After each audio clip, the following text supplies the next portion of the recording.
I'm just going to short for the tape. Okay. My name is Day Johnson. I'm interviewing Mrs. Jane Harper at her home in Gallipolis, Ohio on August the 30th, 2007 for the African American President in the Ohio Valley Oral History Project. Thank you very much for being here. To start off with the easy question, what is your full name, and please spell it for us? My full name is Jane V. Jane V. middle initial P-E-R. And if, what is your maiden name? My maiden name is S-I-N-G-E-R, Singer. And what does the V stand for? You rather not say. That's just the middle initial. My sister and I were twins, so we didn't have a middle initial, and there was several Harpers, so I put my V in there since my name was Benson. Is that air conditioning hung too loud? Can you hear it? Is it? I can turn it off.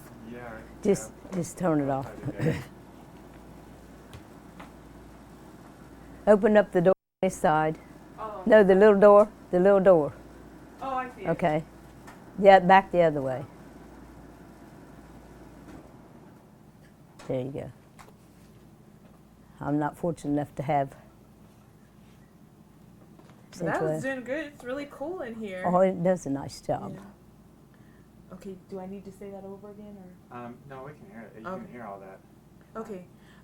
Please talk a little bit about where you were born, when you were born, and were you born at home or in a hospital, and if you know, was a doctor there or a midwife and that kind of thing. Just tell a story about when you were born.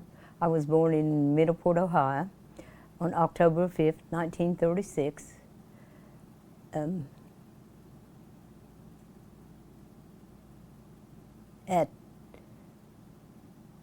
At my home, and I was born with a twin, and my mother was Anna Mae Singer, my father was James Henry Singer, and I was delivered by a midwife. And what was her name, if you know? No, I'm sorry about that. It was Dr. Boyce. Oh, the same person delivered you as delivered Iris. Mm-hmm. That was our doctor. Can you please talk a little bit about your family's ethnic and racial background? Okay, my grandmother was a Stewart. She was out of Pena, Ohio. And she had a white father and a black mother. And I can't remember how many there were of those, you know, the children. And on my father's side, it was black and Indian, out of Nelsonville, Ohio. Which race or ethnicity do you identify yourself with? Black. And if you can just restate, who were your parents, if you know where they were born and when they were born? My parents was James Henry Singer, and I'm not sure, but I think he was born in Nelsonville, Ohio. And my mother was Anna Mae Singer, and she was born in Berlin Crossroads, Ohio. Do you know when she was born? No. How about your grandparents first on your father's side? My grandparents first on my father's side I never had met. Didn't have the opportunity to meet them. But I can't tell you too much about them. But my father's mother was Florence Stevens. I did get to know her husband, Harry Stevens. My father, I don't know his father. Okay, so she was married for a second time? I think. I'm not sure about the marriage, but I know that he's the singer. And how about your mother's parents? My mother's parents was Carrie English, and and her father was Howard English. And what was her maiden name? Do you know? Your mother's maiden name? Before. Stewart. She was a Stewart.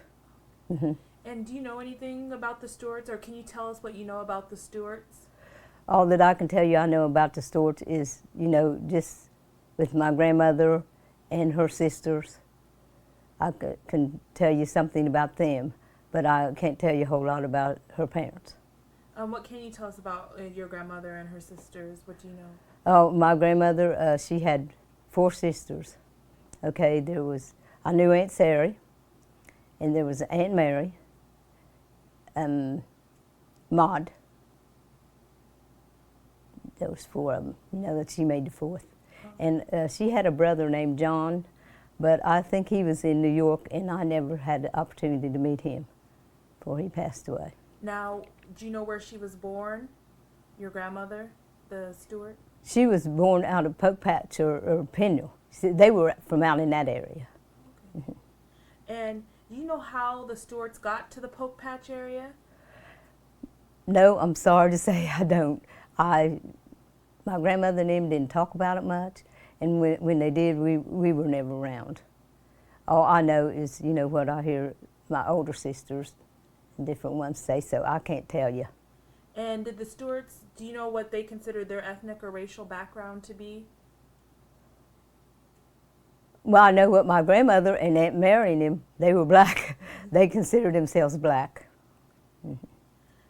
And how about your brothers and sisters? Can you please tell me their names and where you fit in, if you can name them in birth order and where you fit in? Mm-hmm. Okay, my oldest sister was Florence Carey, singer.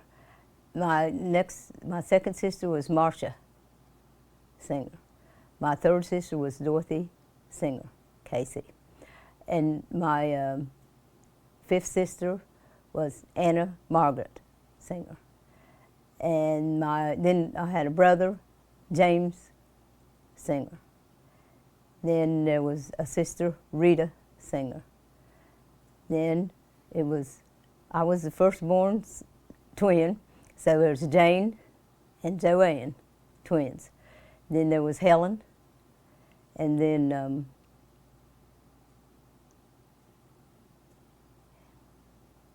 Roland, and then there was Sandra, and then Richard. So how many kids were total in the family? 12. So can you talk a little bit about first what was it like having 12 brothers and sisters, and then what was it like being a twin? It was wonderful. It was nice to have a big family, and my grandmother was always there for us too, and my dad, he kind of missed out on all that. But then my mother died when I was 9. So with all the children was left, my grandmother raised 8 of them when she passed away. So what happened to your father? Oh, he just didn't.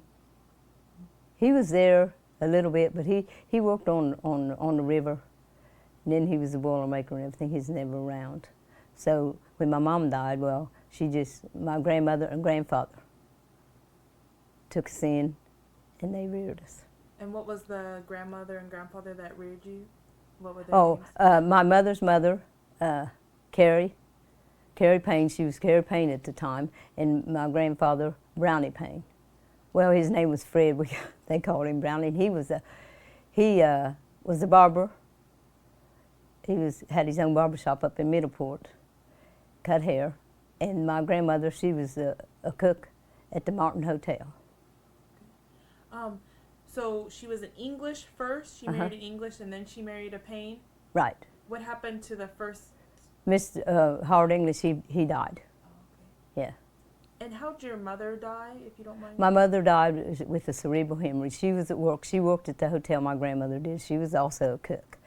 And one day she just, got real sick, and she went to the lounge, and she got very sick, and so they rushed her to Hoser Hospital. That was when it was in, first new one on 2nd Avenue, on 1st Avenue. And so she died that evening, and it was of a cerebral hemorrhage.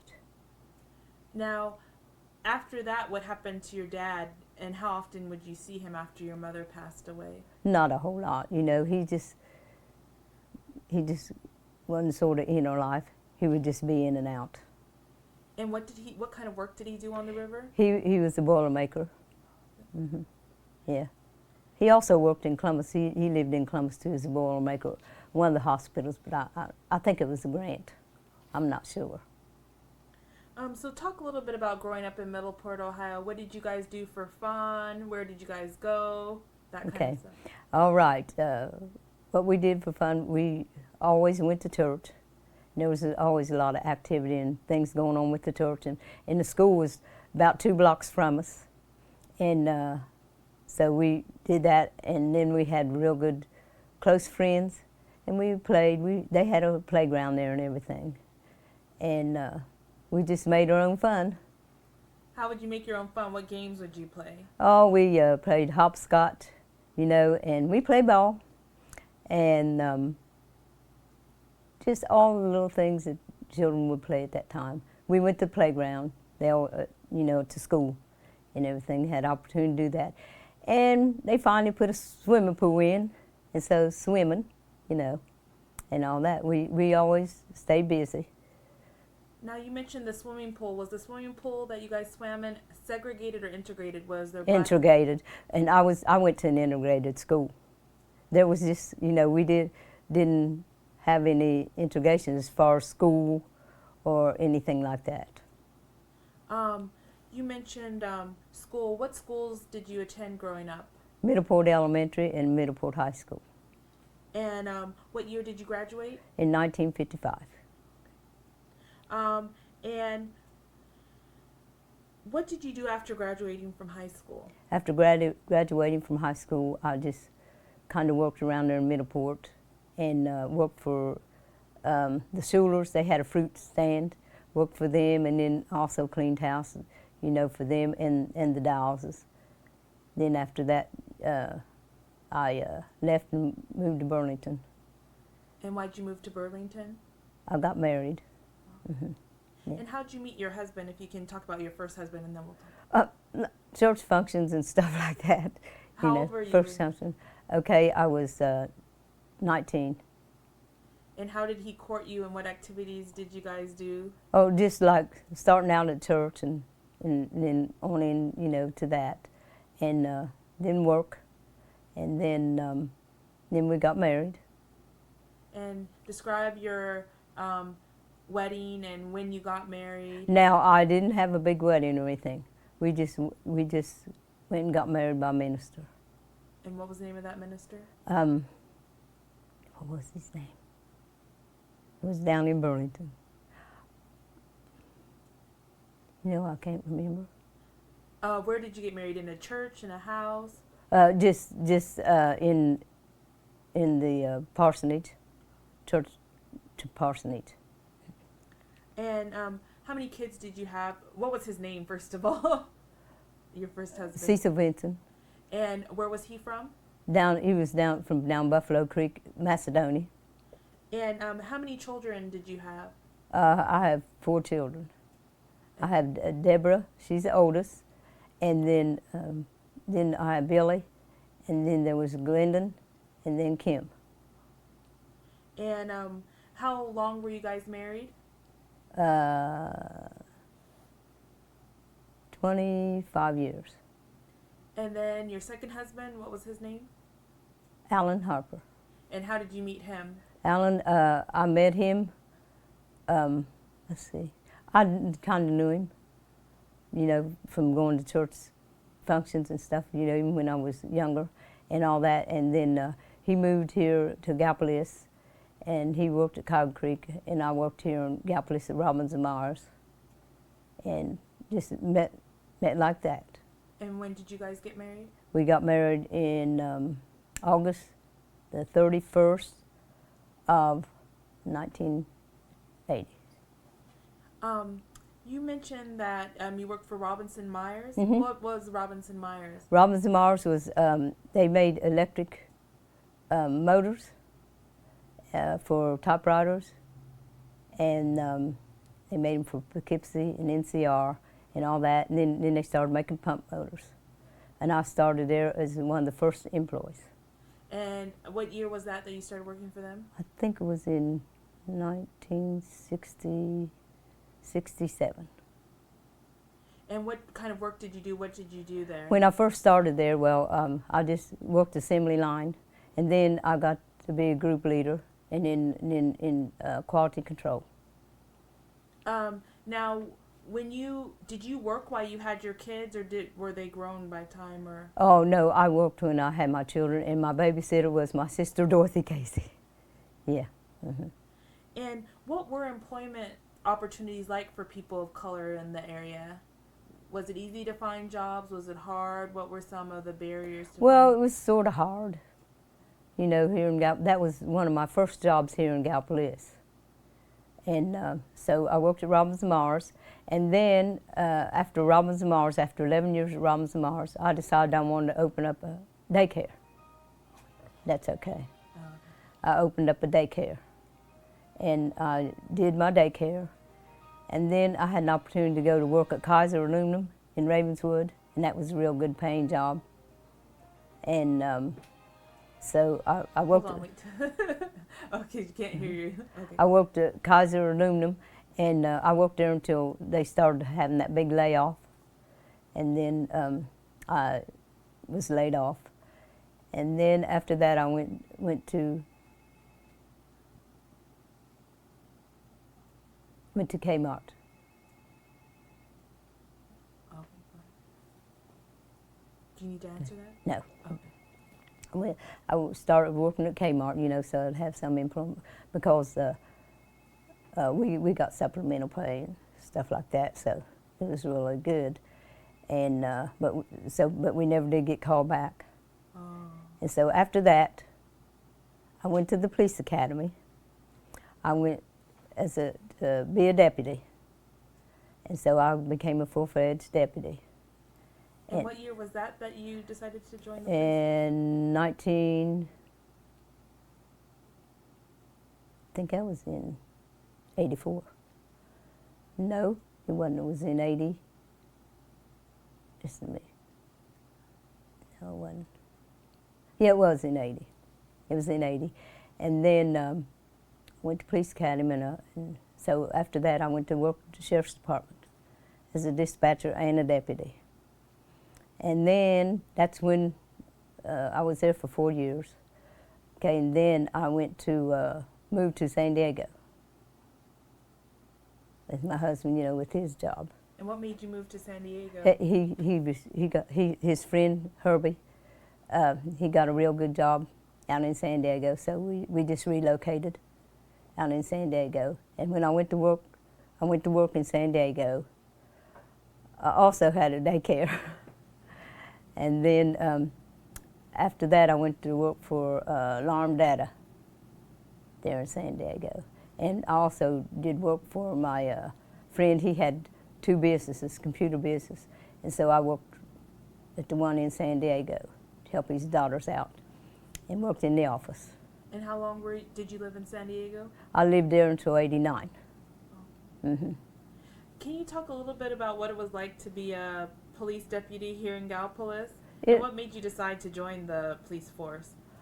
I know they was wanting my husband to, and so a guy named Cecil Rice, he worked for the sheriff's department, and so they had 2 other ladies there, and so he thought that I would make a good deputy and a dispatcher, so I took him up on it, and so I went. And how did you like being a police deputy? I loved it. It was good, you know, customer and community service. Can you relate an experience or a story from being a deputy or dispatcher? Like, Oh yes. Uh-huh. I know when there was a robbery and I first started, okay, I didn't understand it as a robbery, and so the other dispatcher, you know, dispatched with me. Well, she called me and she said, it's a robbery, you know, and so they came in to help me out because I was new. And so they were, well, I think Lawrence County, I think Jackson County and Gallia County were in pursuit, and I'm telling you, I thought, well, I'd never get through that. Yeah, that was one of the experiences. And then, let's see what else. Oh, when there was some man hung himself. I tell you, I got so, and his daughter lied on him and everything, and he was a Christian man. And so his 2 sons witnessed that. went and found him, and then the daughter came in and said she lied, and he had done taken his life. And that was an experience and a half. I thought I'd never get over that. So you went to the house on the call? No, I dispatched officers there and everything. No, I didn't go on the call. Was this someone you personally knew? Well, sort of, because he was a Christian man, and he had been in there before because they'd taken him in. He just said he just didn't think he could take any more because he knew better. And the saddest thing was, you know, her two little brothers, you know, they were the ones that found him. That was the one that experiences, you know, and I've never forgotten that. So what made you quit the police force? I moved. That's when I moved. Do you know how your family got to Ohio?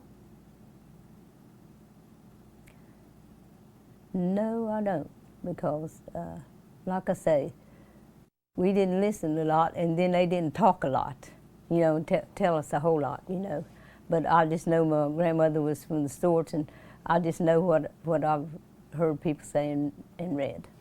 And what are some of the things that you've heard people say about the Stewarts? That they came over, you know, that they were one of the places, you know, where people had their safe havens and all that, you know, and that they were, you know, sort of, you know, really nice people, you know, and had a good living and all that. But I can't tell you too much. Now, you mentioned safe haven. What do you mean by there were safe haven? You know, when you know, they were crossing over and all that, you know, like down here at the river and all that, you know, I think they did a lot there as far as poke patch and all that. Why do you think that people didn't talk about these things growing up?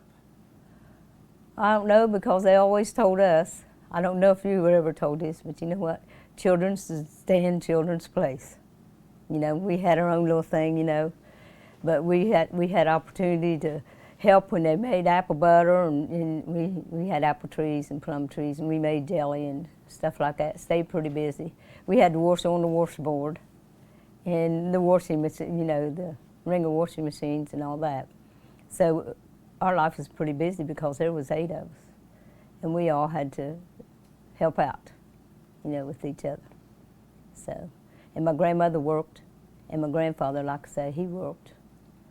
So we were busy.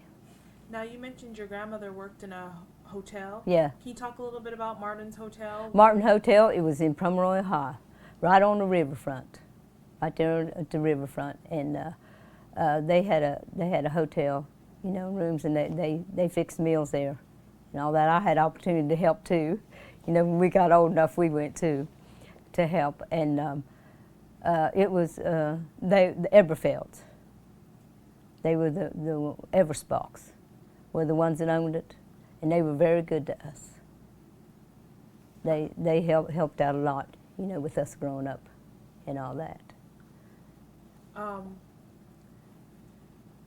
You mentioned that what was it like growing up here during World War II, or what do you remember it being like during World War II here?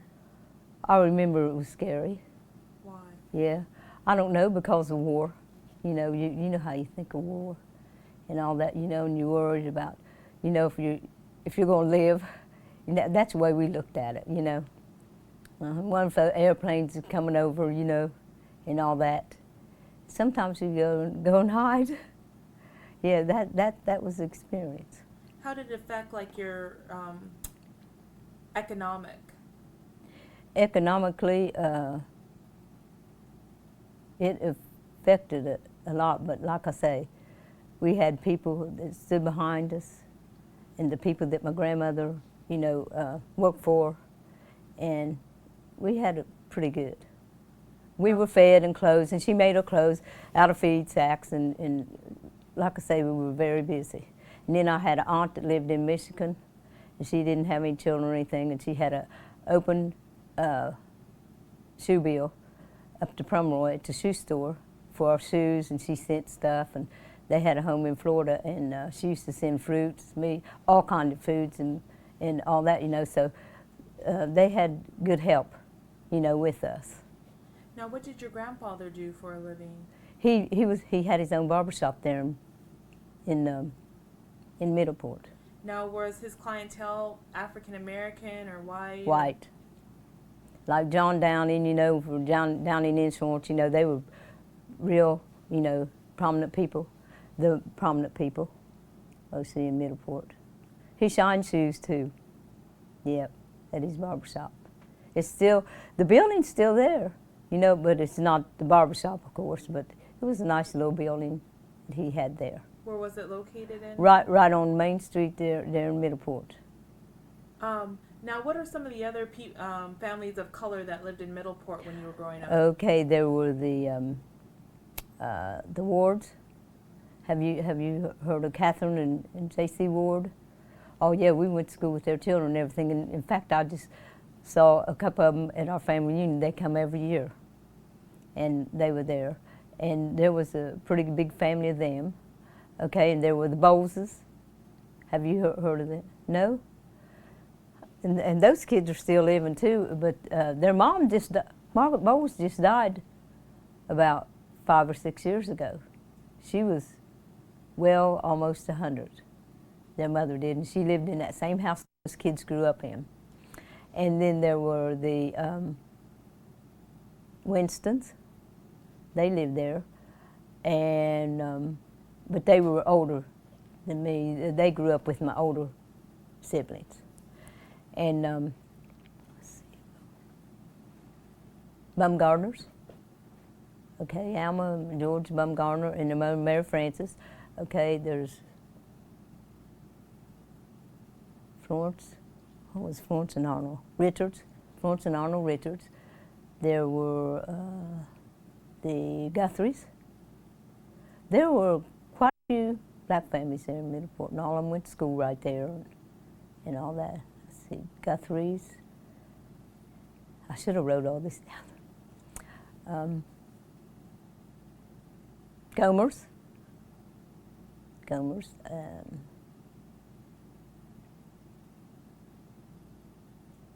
I think that's about it.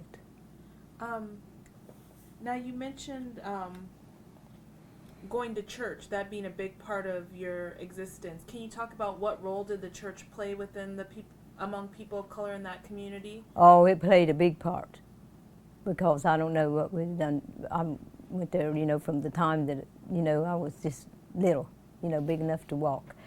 And it played a big role, because like I say, Florence Richards, Arnold, and Margaret Bowles, and they real good leaders. The Reeses lived there too. And so that was our real thing, was the church, because I tell you, those women, they did a fine job. They had Gill girls. We even had a little Tom Thumb wedding. What's that? We had a little Tom Thumb wedding, a little wedding that they had in the church, and the kids got to play it, and then the mother, then they had the mother and father, you know, and all. It was something. It's on the wall up there at the Mount Moriah Baptist Church right now. It's still there. Now, what church was it? Mount Moriah Baptist in Middleport. The one that Gilbert Craig was minister of. Okay, that's where I went to church as we grew up, and they always had something going, you know, for the kids, and it was really good. Now, can you tell us what you know about the history of the Mount Moriah Church? Do you know when it was started and how it got started? Yeah, I do. I have it on paper, but who knows where it's at. But it's on the wall up at the church, you know, and they have their anniversaries and all that still. They still have them. My sister's still a member there, Dorothy. Now, where is the church located in Middleport? It's on, it's right off of 2nd Avenue. I think it's Beach Street. Now, you mentioned that there was a pretty large community of people, of a good size population of people of color. Now, did they live in a certain neighborhood, or were they spread throughout Middleport? Spread throughout. Mm-hmm. We were spread throughout, and we all went to, we consolidated, you know, in the schools and all that. Like I say, there wasn't any thing like, you know, if you can't go to the swimming pool, you can't go to school. Wasn't anything like that at my time. Now, Dorothy and them, it could have been, but it was opened up to us. Now you mentioned, were there certain things that you couldn't do because of being involved in church? Like, how did it influence, like, dress, diet, behavior, those types of things? Oh, behavior? Yeah, you behaved. Had to do that. We ate well. We had gardens. And like I say, we had apple trees, plums. We made apple butter. My grandmother, you know, we canned a lot. We learned to do that. And so we ate real well. How about, were there certain things you could and couldn't do because you were members of a church? Like activities on the outside, like dancing or listening to music? No, because if they had a dance or anything at school when there was nothing like that. You know, saying, you know what, you can't do this or you can't do that. Because if there was an activity going on at school, you know, we were allowed to go.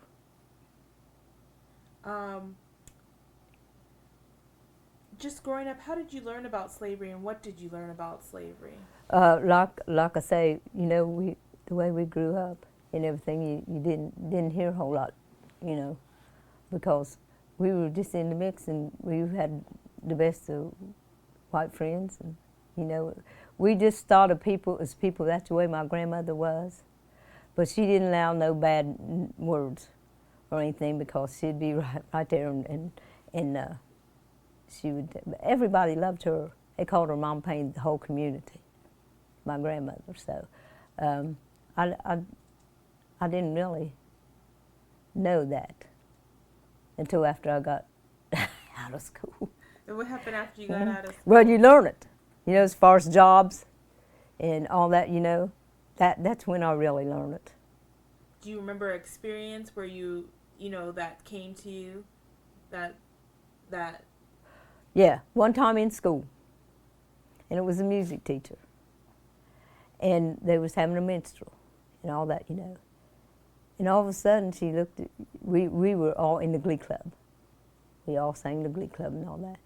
And she said the word, and that was a bad experience because that didn't go very big with me, you know. And so I just took it to the superintendent and told him and everything, and she did get fired. Yeah, they did something about it because all the kids were there, you know, and she was looking right. I mean, you know, she meant it for us, and she said so. She was from down in Kentucky. Mm-hmm. So in what context did she use the word? Like, why would she? You guys were putting on a. They were putting on a minstrel. We weren't in the minstrel. Why not? Yeah, why not? You know, if they were going to have it, you know, we couldn't have a part in it or anything, you know. And she just brought up, she said, because niggers, you know, like that. And that didn't go very big. So there was a minstrel show and you guys couldn't eat? Nope. She said you can't color your face black. It's already black, you know, and this and that and other, you know. And I mean, she just went the whole 9 yards. And so she was finished. All we did, you know, we took it to the principal and superintendent. Now, she was new there, you know, so she never had any experience, you know.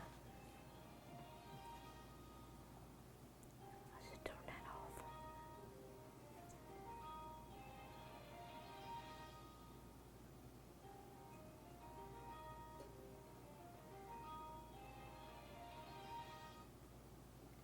Now, how popular were minstrel shows in this area? They didn't have any more. After that, they didn't have any more after that. It went on, you know, but they didn't have any more. Not to my knowledge, not while I was in school. But that's the first time and the only time, you know, that there was a minstrel there. And what year was this approximately? Let's see, it was approximately in 1953 or 54. Mm-hmm. And do you recall any other instances once you were older or growing up where you were discriminated against because of your race or your color became an issue for people? Well, yeah, like kids, you know, would get jobs and stuff like that. But I was older, I was ready to leave there anyway. And then there was job openings, and like the grocery stores and this, but that was only a personal. That was one person owned the store, and they can hire who they want, But we had to deal with them, and buy from them. But they didn't have him back. That happens today, So, no. You mentioned you worked at a fruit stand. Who was the owner of that fruit stand? Schulers. And were they African American? No, they were white. Yeah. And that's when I was ready to get out of high school. I was out of high school, really. That was one of my first jobs. Schulers and the Dowses. Yeah. Were there any instances once you moved to Gallipolis where you were discriminated against, or places you couldn't go because of your color, the movie theaters and things like that? No.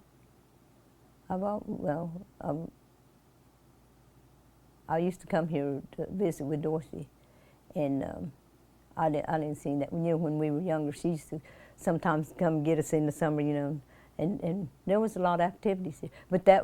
But we did what they did at the school whenever they had the black school. We were right there, and we were in. We had an opportunity to be in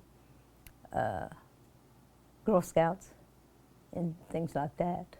And the black school, if you could talk a little bit about that in Gallipolis, what you know about it. I don't know a whole lot about it because, that we was just at the summer programs there at the black school. They had a lot of things going on, playground and different things that, that you could do. And so we had the opportunity there. But from what I understand, it was kind of hard. I don't know because, I didn't go to school in Gallipolis, and then they finally consolidated the high school. Do you know what year that they consolidated the colored school and the white schools in Gallipolis? It's written down, but I don't remember the year. Just talking about. Sorry. I was gonna ask you.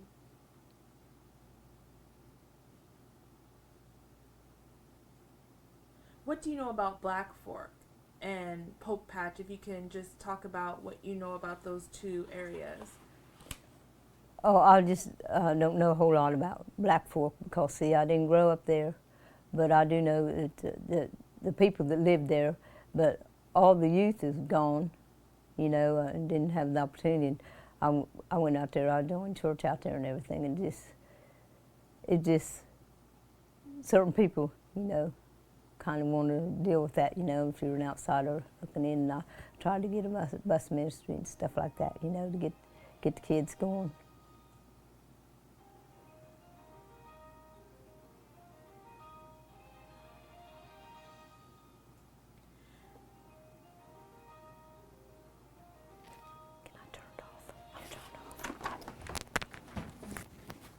Okay.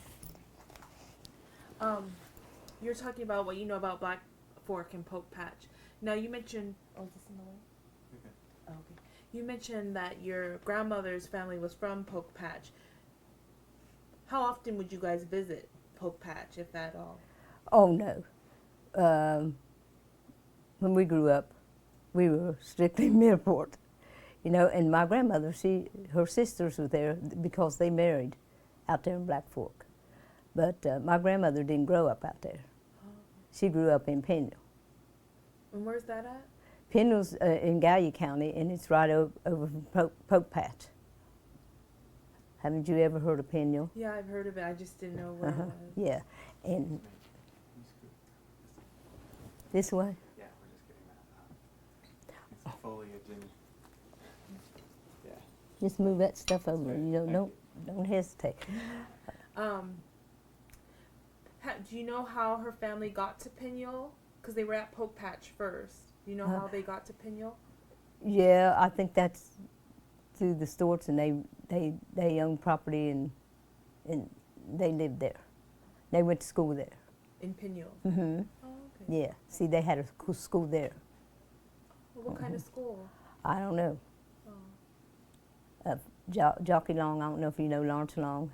He took us over through there and showed us where the school was and all that, in later years. And this was in Penniel that they had the school? Yeah, it might have been part of Poke Patch. I'm not sure. Oh. Mm-hmm.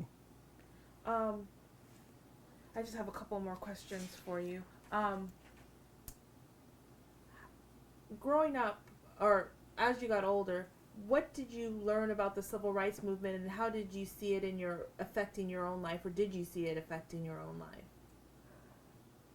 Yeah, after I had my children and then they were in different schools and stuff like that, there was a difference. I could see it, and I really, felt it then after I left Middleport, and I got out, into real life, and that's when I discovered that it's really there, and it still is. Now, how did other people of color in this area view the civil rights movement? Did they participate in it, or was it just something that was happening somewhere else? Or how was it? What was the feeling of the community here about the civil rights movement? In Gallipolis? Yeah, wherever you were living at the time. Mm-hmm. They're feeling, if you can get them together, and I really learned a lot after John G. because I helped my sister, with John G. and it's the Black Historical Center, and I learned a lot then. Because I guess, I might have accepted the way it is, simply because and after you experience it, well, you don't give up on it. You keep trying, but you could see it was still there. And so I learned a lot from starting with Dorothy in it to John G. Now, can you talk a little bit about John G., how it got started, when it got started? Okay, it got started, it was John G. AME Church. They used to go, the churches used to unite, and they would go over and they'd have Sunday school, like with Pan Creek, and all the kids, the black kids in the community. They'd go there, and then they'd have Bible school there and in the Pan Creek. They stuck together, as far as the church. Well, and so they sent ministers in because they were in the Methodist conference. And so as it got older, all the kids were leaving here, like Dorothy's kids and all the kids that were going to John G. Well, they moved away from here. And so there was just older people. And so the older people were dying off. And so there was three of them. There was Edna Casey, Dorothy, and Miss, she's left here now too.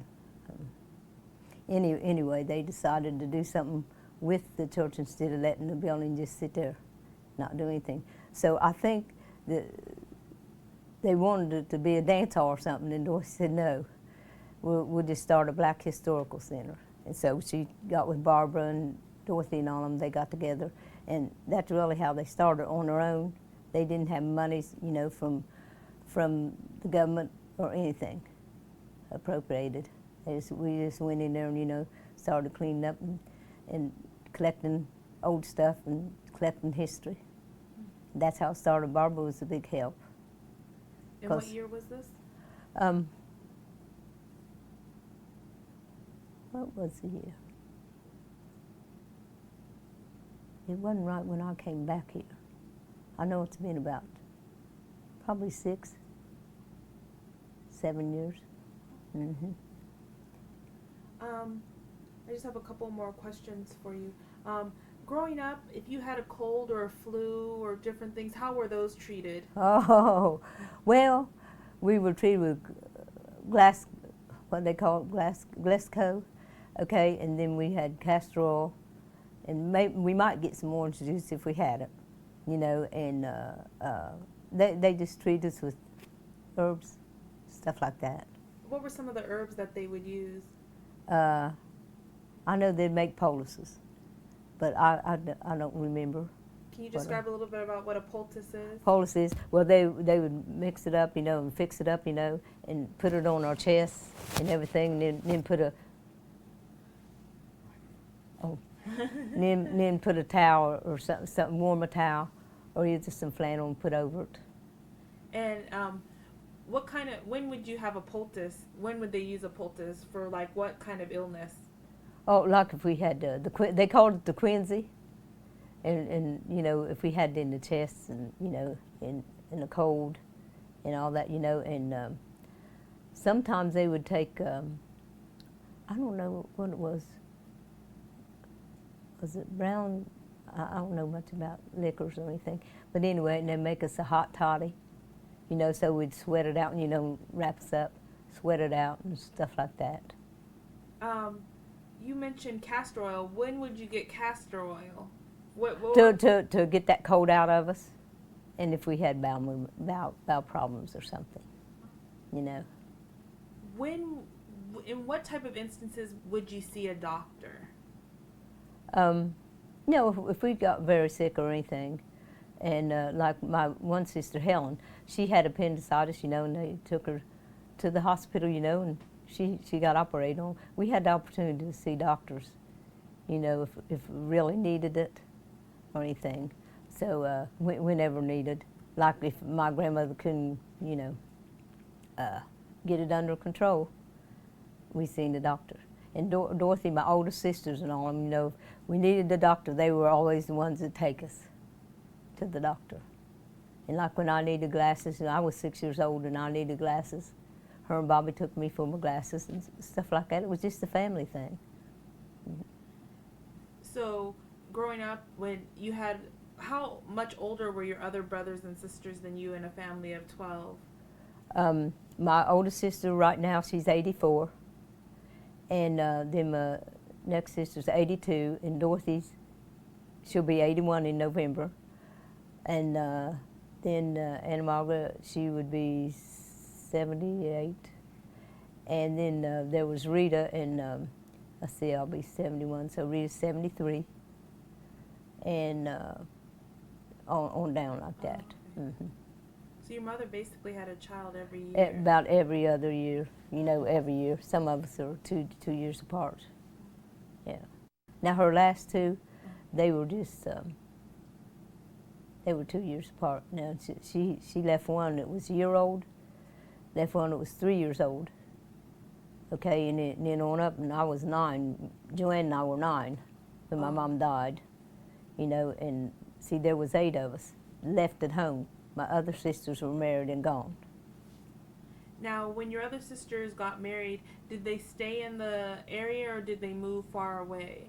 Now, Dorothy, she moved to Gallipolis from Middleport, okay, and Marcia, she lived in Institute, West Virginia, at the college. And then... what institute? She institute to the college there. She lived on college grounds. Oh, There in Institute, West Virginia.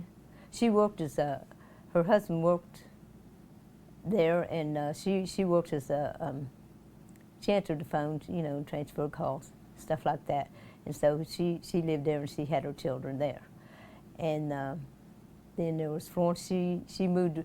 She was still in Pomeroy, and then she moved to Canton, Ohio.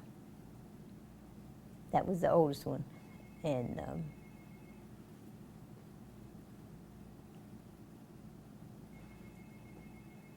Then my one sister, she lived in Middleport. I don't know if you ever heard it or not or anything, but her husband killed her. And they had twins. They had a set of twins and several kids. Wait, this is your sister? My sister. Which sister was this? Anna Margaret.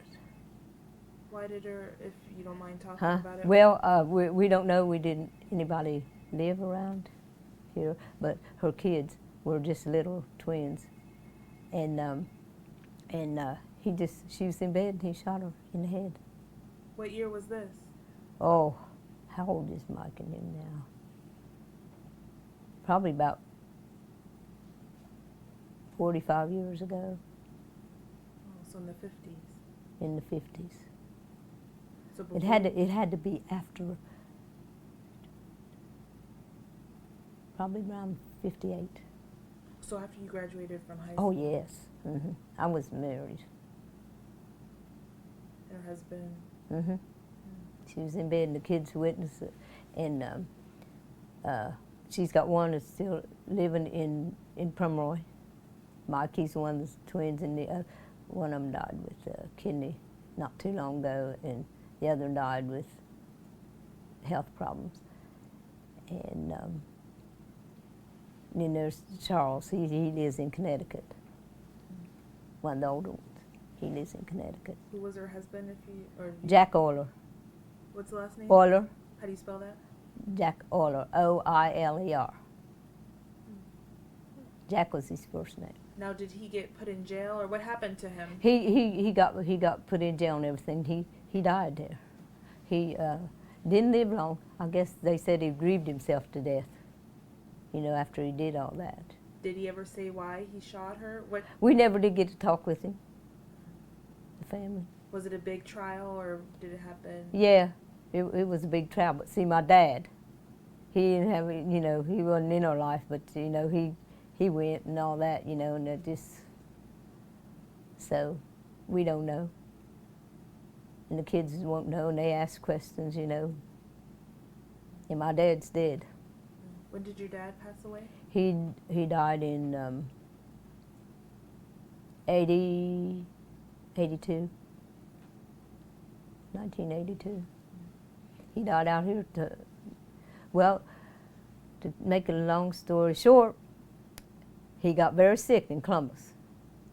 And so Dorothy says to me, she says, that's our dad. She said, and we need to do something if he'll let us. And so he did, and we moved him down to Gallipolis in a little house there on 3rd Avenue, in his own little place. Took care of him and everything. And then he got real sick, and he was put in the rest home out here. Used to be Pinecrest. Now it's Arbor, I think. Okay. And so that's where he died. He got real sick and died there. We took care of him. Just one more question. Many of the people here that are people of color are of a complexion where they could pass as white. Uh-huh. Are there stories of people from this region passing as white, and do you know of people of color who did pass as white? Yes. We always went for black. But I had an aunt, my mother's sister. Now, she married a German. They never did have any children, and they moved to Michigan. Like I say, she supported us, and she would come visit us, and my grandmother could go visit her because my grandmother was white as snow. And she could visit her. And when she died, it was so sad because we didn't even know she had died. She would come visit us, and like I say, she took good care of us. And when she died, we weren't notified because the husband didn't know. Her husband didn't know she was a person of color? No.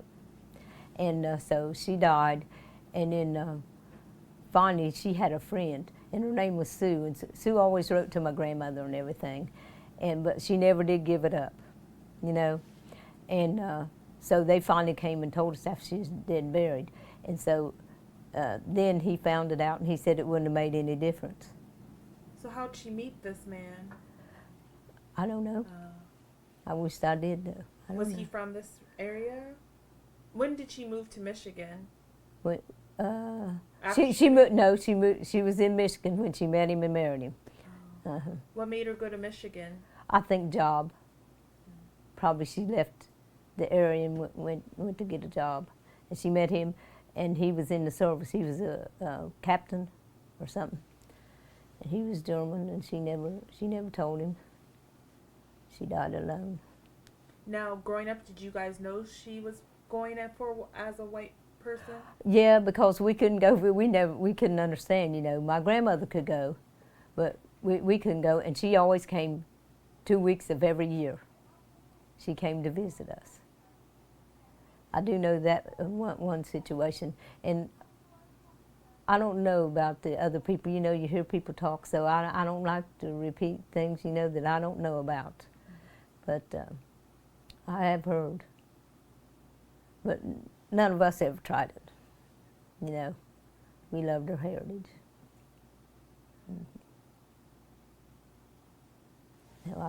Like I tell mine, we'll be black for all your life. You know, be who you are. Yeah. Now, your husband, does he identify himself as colored? Oh, yes. Oh, yes. Yeah, I think that whole family does. I don't know of anybody, you know, out of that family. I don't know. They used to say that Helen Marie's mom did, but I don't think so. Helen Marie Ransom. Yeah. She grew up in Rutland, right outside of Middleport. Helen Marie did. But at the time, I didn't know her. Now, does Helen Marie go by? She's black. She goes by black. Oh, Indian. yeah. Indian and black. Of course, my dad was Indian. He was part Indian. Now, did he talk about his Native American or Indian heritage? Did you guys know that growing up? Oh, we knew it because my grandmother did tell us that. What did she tell you? On his side, on my dad's side, she was Indian. Do you know what tribe she was from? Cherokee. And where was she from? She was from up in Zanesville. She was in Zanesville. And what's her maiden name? Her maiden name was Stevens. Oh. She was a Stevens. So see, Helen Rennie may be related to her because see she goes up there with them and the Letts and all that, you know. So I think on, you know, her either the Harper side or I don't know which one. But she did tell me that. Yeah. So she's with the Saponi. Helen is. Are you with the Saponi? Yeah, but like this, you know, I give them all the information that I could give them, and I never did get any more, so I paid, you know, and all that, you know. But I guess I should be able to do better, but I can't. Are you going to the powwow this weekend? Probably, if I'm here. I got a son that's in Columbus going to DeVry, and he's working for FedEx and everything, so I've been kind of looking after him. He just turned 18, graduated, you know. Oh, your son? My grandson. Oh, okay. My son's son. How many grandkids do you have? I have 9. 9 grandchildren. And probably 9 greats. Yeah. Is there any stories or anything that you would like to add to the interview that I didn't ask you about? Just the ones that I gave you. Now, do you know about Peppers, the Eddie Peppers that was electrocuted? Eddie Pepper. Now I don't know about the one that was electrocuted. You have to ask Dorothy about that because Dorothy was always around the Peppers, you know, here in Gallipolis, and then his sister. Now, that was her husband's folks, I think. I'm not sure. And Dorothy and them were always friends and everything, and I'm sure that she shared a lot with them. And is there anything in there at the center? I have to look at the center. I found what I found. I found out the Historical Society. I'll let you look at the folder. You need to go into the center Yeah, because I'll tell you what, you will find out a lot. Yeah, that's why I wanted to Because go. I've helped them put the books together and everything, you know. Like I say, and I've helped in there, you know, with the different programs they've had. Oh yeah, I'm supposed to be helping them with the program. Yes, That's why she wants. That's why she wants. But nobody's been in school. The people that for the choir, so they'll be back this week. So I'll talk to them this week. That's Okay. why I was going to go talk to her too. yeah. So this is the Eddie Peppers. That Yep. was It looks like the Peppers. Yeah.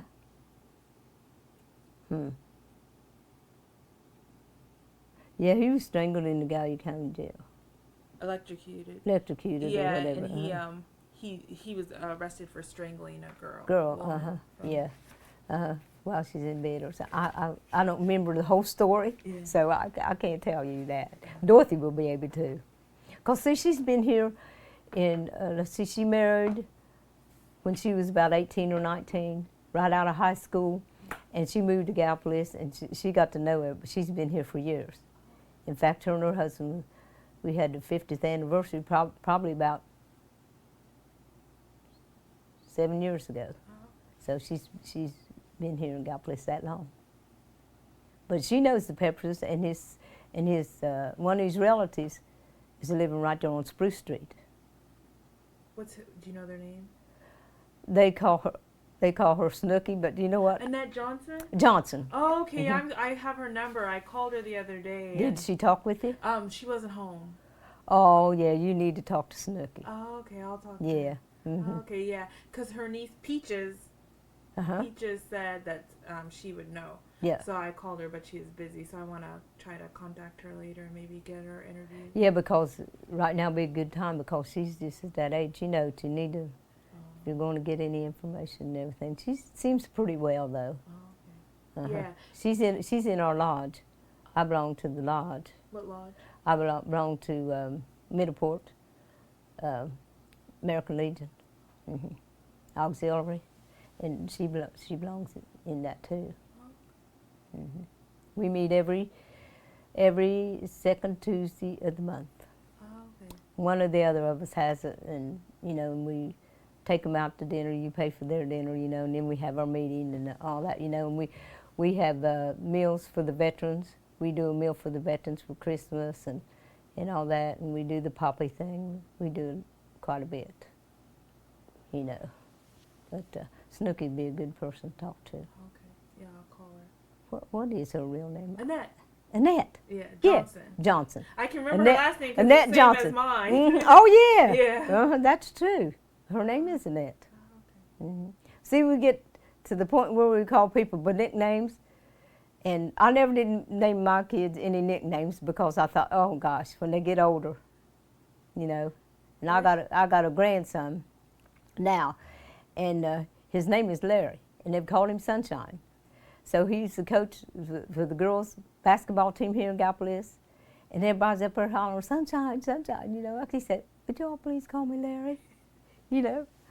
And so it sticks with them. Yeah. Do you know why she's called Snook? Snook? No, I don't.